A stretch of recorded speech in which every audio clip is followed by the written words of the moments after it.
మొన్న జగనన్నను హతమార్చాలని చూశారు. నేడు బడుగు బలహీన వర్గాల నేత రాజ్యసభ సభ్యులు కృష్ణయ్యపై స్థానిక ఎమ్మెల్యే బియ్యపు మధుసూదన్ రెడ్డిపై హత్యాయత్నం. శ్రీకాళహస్తి నియోజకవర్గం ఏర్పేడులో ఎన్నికల ప్రచారం నిర్వహిస్తున్న బీసీ నాయకుడు మరియు స్థానిక ఎమ్మెల్యేపై బొజ్జల సుధీర్ రెడ్డి రాళ్ల దాడి చేయించాడు. అయితే అదృష్టశాత్తు ఆ రాయి తలకు తగలకుండా వీపుకు తగలడంతో ప్రాణాపాయం తప్పింది.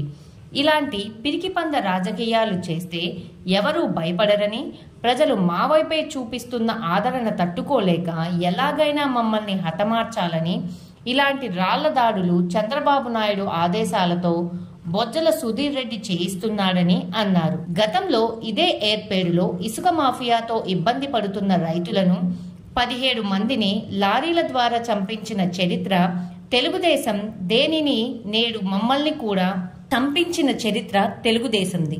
నేడు మమ్మల్ని కూడా హతమార్చి రాజకీయ ప్రకృతి లేకుండా చేసుకోవాలని బొజ్జల సుధీర్ రెడ్డి ఆరాట పడుతున్నారని అన్నారు.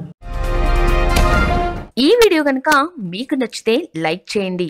మా ఛానల్ని సబ్స్క్రైబ్ చేసుకోవడం మాత్రం మర్చిపోకండి.